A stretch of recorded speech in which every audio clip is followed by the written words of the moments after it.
Pasamos a otro testimonio, precisamente el testimonio referido a Juana Rivas, que va a ser presentado ante este tribunal y ante todos y todas vosotras por Paqui Fullerat de la plataforma 25N de Granada.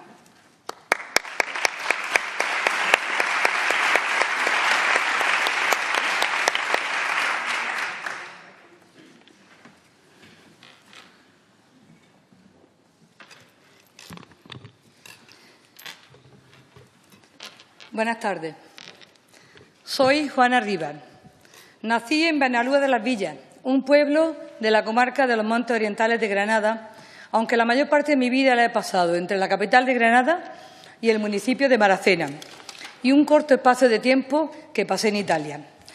Acudo hoy ante este Tribunal de Mujeres a contar mi caso, el caso de mi vida y la de mi hijo. Y vengo en la seguridad de que aquí se me va a escuchar con atención, y teniendo muy claro que no es mi caso solo, sino que es el de una cantidad enorme de mujeres que han recorrido el mismo circuito que yo y que a continuación les voy a exponer.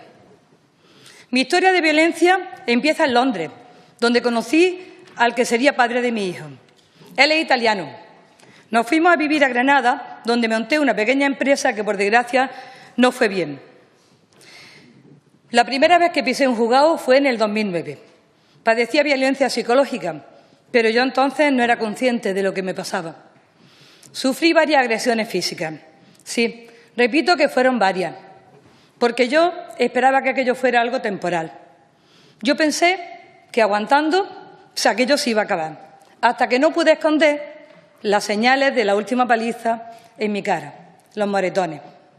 Fui al médico y fíjense, fue el mismo médico el que me recomendó y me animó a que pusiera la denuncia, el que llamó a la Policía Nacional, que me acompañó al Centro de la Mujer, y esta situación le costó a mi maltratador 3 meses de cárcel y 1 año y 3 meses de prohibición de tenencia de armas y 1 año y 3 meses una orden de alejamiento de mi persona.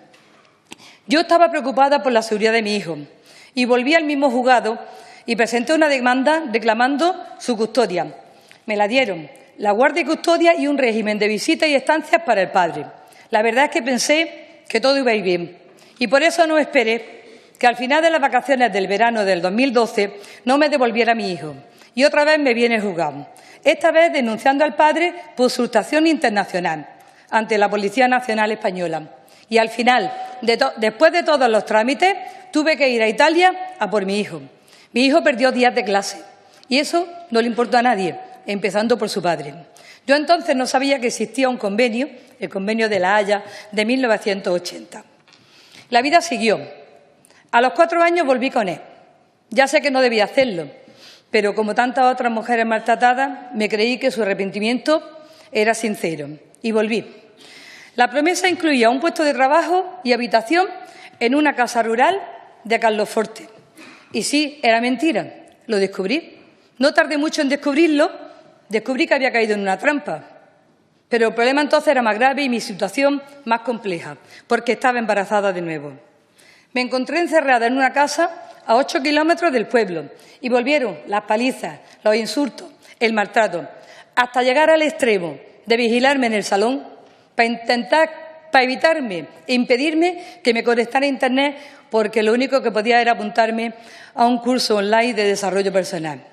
Mi hijo mayor empezó a tener comportamientos como él. Ahora me han dicho que eso es normal, porque por momentos imitaba a su padre y se volvía un maltratador.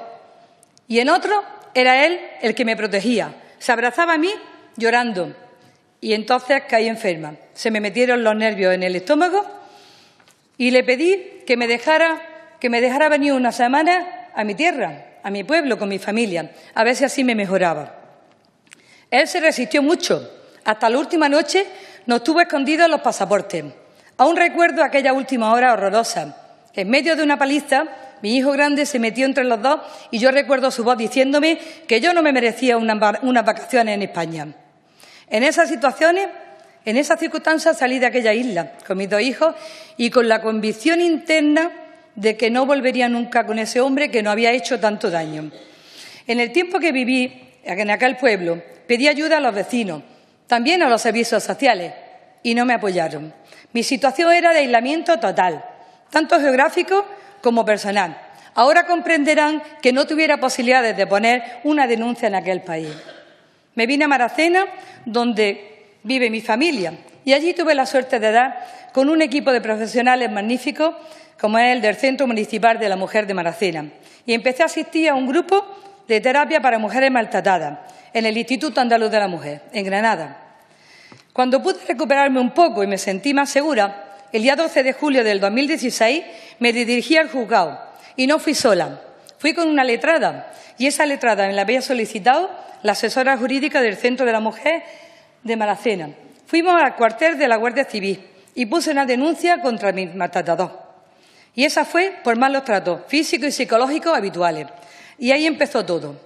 Créanme si les digo que me cuesta trabajo poner en orden los recuerdos que tengo en mi mente de este último periodo de mi vida, que solo puedo decir que a partir de ese momento mi vida se convirtió en un continuo entrar y salir de los juzgados, hasta que al pasar unos meses me llevé una sorpresa. Me llevé la sorpresa de que era yo la denunciada. Había incumplido, según la justicia, un montón de leyes y me encontré que de víctima había pasado a la categoría de acusada. Mi abogado y mi abogada me decían que tenía a mi favor muchísimas leyes. Entre otras, voy a citar unas cuantas que ya las conozco. Existe el Estatuto de la Víctima del Delito. Existe el Convenio de La Haya, del 1980. Hay una ley que dice que hay que proteger a los menores y otra que hay que proteger a las mujeres víctimas del malos tratos. Y aún así hubo otra ley que modificó esta anterior para todavía proteger mejor a la infancia y a la adolescencia. Bueno, pues yo la verdad es que solo he sentido indefensión. Me he sentido vapuleada por todas las instancias de la autoridad judicial a las que he acudido, y he acudido a unas pocas. Yo ya sé lo que es un juzgado de instrucción, o el de la violencia sobre la mujer, o el de primera instancia, y la Abogacía del Estado, y el Ministerio de Justicia, y la Autoridad Central de Italia, y el Ministerio Fiscal, el equipo psicosocial, la Unidad de Valoración, la Audiencia Provincial, la Fiscalía General del Estado, el Tribunal Supremo. Y por si nos faltaba algo, también he pasado por el Tribunal Constitucional. Por todas. Por eso puedo hablar de ellas, porque ya las conozco. Y sí, señora, vuelvo al principio de mi intervención. Acudo a este tribunal a pedir justicia para mí y para mi hijo. Y lo hago porque he comprobado en mi piel que, a pesar de la existencia de ese montón de legislación y de tantos recursos como existen para apoyar a las mujeres que somos víctimas de violencia de género en nuestro país, algo falla. Y falla porque el resultado final del periplo que viene detrás de poner una denuncia por maltrato, con frecuencia, con demasiada frecuencia, suele ser contrario a los derechos de nosotras, las mujeres. Yo misma soy un ejemplo. Después de llamar a todas las puertas posibles, el resultado que puedo contar es que mis hijos están con su padre en Italia y que yo me enfrento a un montón de denuncias que van a hipotecar gran parte de mi vida futura y arruinar la de mis hijos y la de mi familia. Y por todo eso vengo a este tribunal a pedir que se tenga en cuenta, que no se olvide que el padre de mi hijo tiene a su espalda una sentencia firme por un delito de lesiones del 2009, que por tanto sería reincidente. Yo no entiendo cómo el juzgado dice que no puede hacer nada. Tuve que reiterar mi denuncia, y eso lo hice el día 12 de julio del 2017, cuando él estaba aquí en España. Por tanto, la justicia española sí tenía competencia para actuar, pero volvieron a decirme que no podían hacer nada. Está claro que la violencia sufrida por mí y mi hijo no les interesaba. Les interesaba más el de seguir para adelante con la exigencia de entrega de mi hijo a su padre. Que mi denuncia ha permanecido desde entonces guardada en un cajón, a la espera de que se traduzca al italiano. Y al día de hoy puedo asegurarle a ustedes que aún no ha llegado a Italia, que se piden responsabilidades por ello. Yo no entiendo cómo el juzgado de familia sobre la mujer número 2 de Granada dice que no le corresponde, y ahí se queda. A mí me han dicho mis abogados que hay un artículo del Estatuto de la Víctima del Delito que dice que si el delito se ha cometido en otro país, la denuncia hay que mandarla al otro país, es decir, a Italia. Si esa denuncia se hubiera tramitado a su tiempo, yo sería reconocida como víctima de violencia. y mis hijos también. Y todo hubiera rodado de otra manera. Yo soy su madre. Yo soy quien ha sufrido la violencia de su padre. Ellos han sido víctimas a mi vez. ¿Y esperan que los entregue obviando todo esto? ¿Eso lo hace una madre responsable?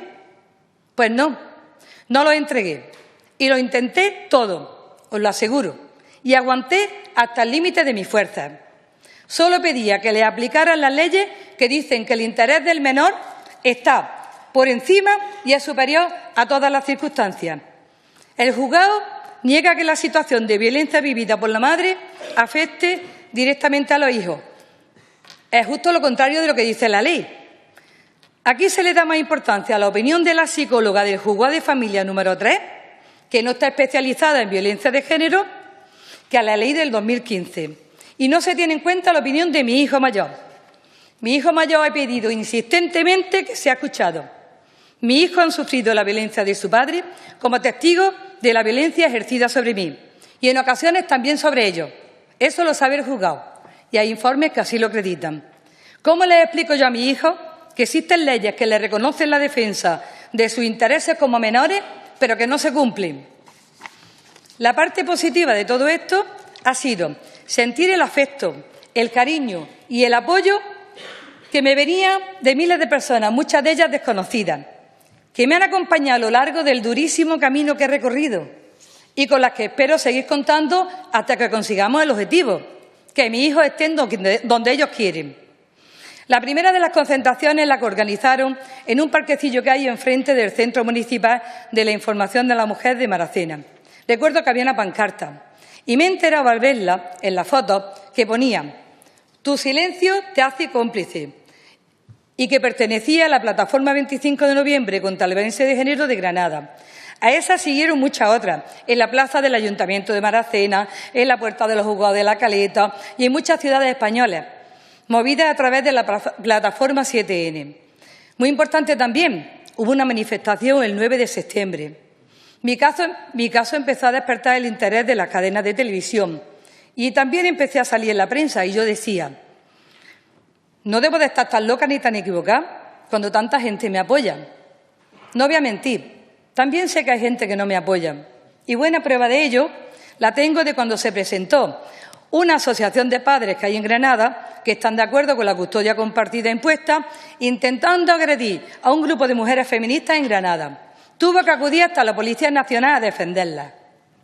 Capítulo aparte se merece, que yo las tengo que mencionar, y aquí, a la asesora jurídica Paqui Granado y a la psicóloga Maite Sanz. Las dos son trabajadoras del Centro Municipal de la Mujer del Ayuntamiento de Maracena. Siento mucho que por defender mi causa hayan visto alterada su vida y también la de su familia. Y me preocupa, además, que lo que le ha caído encima a ella tenga consecuencias en el ánimo de tantas y magníficas profesionales como hay en Andalucía. Solo me queda volver a mis palabras del comienzo. Lamentablemente, mi caso no es único. Hay muchas mujeres en una situación similar a la mía y muchas niñas y muchos niños que viven lo mismo que están viviendo mis hijos, que son testigos y víctimas de esta situación de violencia. Por eso deseo que todo esto no caiga en saco roto, que se apliquen de verdad las leyes nacionales y también las internacionales, esas que protegen a las mujeres que somos víctimas de violencia, a nuestras hijas y a nuestros hijos, para que después de todo lo que han vivido junto al maltratador, el sufrimiento termine y puedan vivir en paz con su vida, que vuelvan a vivir en libertad y que tengan tranquilidad y que vivan una vida normal, con los mismos problemas y dificultades que cualquier otra familia. Muchas gracias.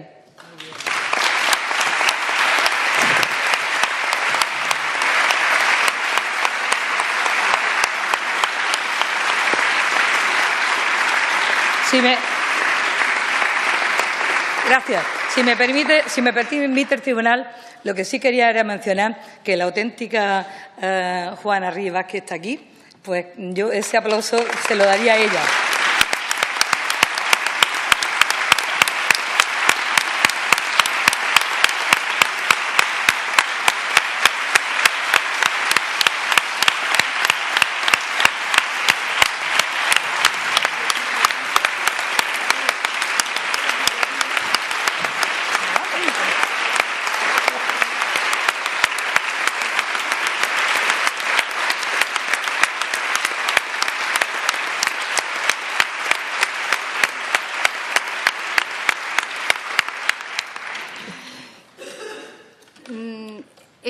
Mi alegato va a ser muy breve, tengo solamente 5 minutos.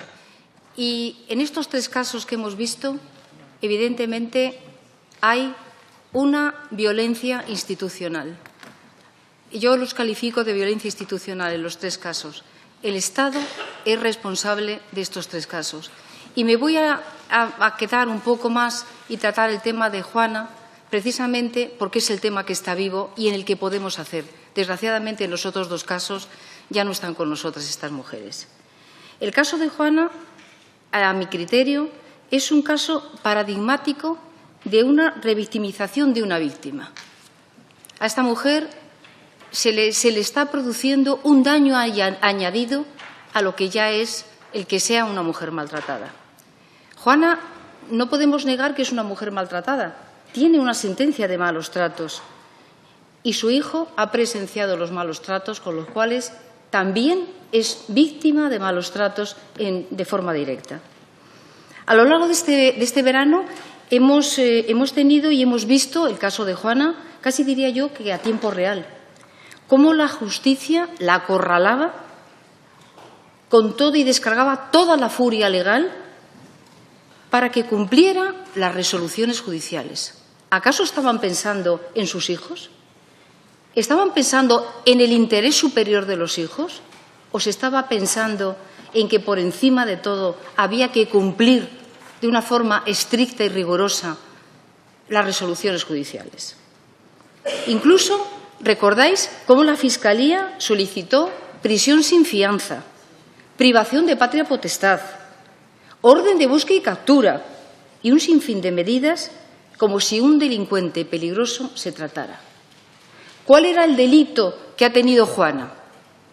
El delito es querer proteger a sus hijos. Querer proteger a sus hijos lo que la justicia no ha hecho.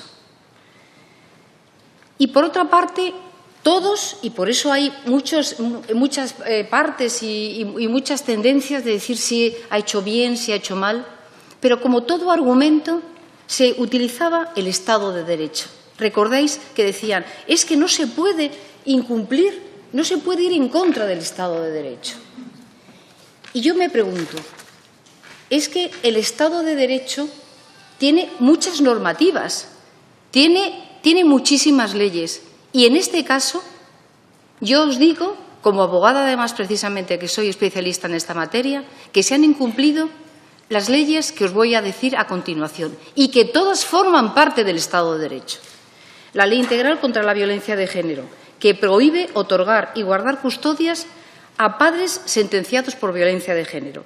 El propio Convenio de La Haya, al cual se le ha hecho tanta mención, en el sentido que el artículo 13 dice que realmente para dar cumplimiento a este convenio es necesario valorar si ese convenio y si ese cumplimiento es beneficioso para los niños.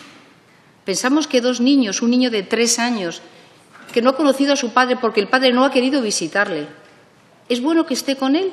¿Alguien puede pensar que eso es bueno? ¿El Estado, la justicia, puede pensar que eso es bueno para ese niño? ¿O el niño de 11 años que ha presenciado los malos tratos y que quiere vivir con su madre en España? ¿Es bueno que se vaya a Italia? ¿Es bueno que se desprenda y que no le dejen tener contacto con su madre? El Convenio de Naciones Unidas, la Convención de Naciones Unidas sobre eliminación de todas formas de violencia, que el propio comité dictó ese dictamen de Ángela en el que se decía que por encima de todo hay que tratar todos estos temas con perspectiva de género y hay que evaluar en aquellos casos fundamentalmente en los que exista violencia. En el caso de Juana, no lo dice ella, lo dice una sentencia, y una sentencia importante, que ni siquiera ella se instó de oficio y se terminó con una sentencia de malos tratos. ¿En qué queda nuestra ley contra la violencia de género? Que el espíritu de la ley era que cualquier mujer maltratada que se encontrara en cualquier momento, lo único que tenía que dar es un botón y automáticamente todas las instituciones se pondrían a su favor. ¿En qué queda esa ley? Esa ley que tanto alardeamos en todos los países diciendo que es una ley extraordinaria. Si esa ley no la cumplen y si esa ley no la aplican, jueces y operadores jurídicos que tengan esa perspectiva de género, evidentemente no va a servir para nada. Pero también está la Ley de Protección al Menor. ¿Quién puede pensar que realmente con estas resoluciones judiciales se están defendiendo a los menores? ¿Por qué el ordenamiento jurídico y todas estas leyes que digo que se están incumpliendo, que se han incumplido concretamente en el caso de Juana, por qué van a tener más rango que las que se han aplicado? Tienen exactamente el mismo rango. Son leyes y tratados internacionales de obligado cumplimiento. Entiendo que, efectivamente, el Estado, en este caso, por inacción y a través de sus instituciones, está produciendo un daño importantísimo a Juana.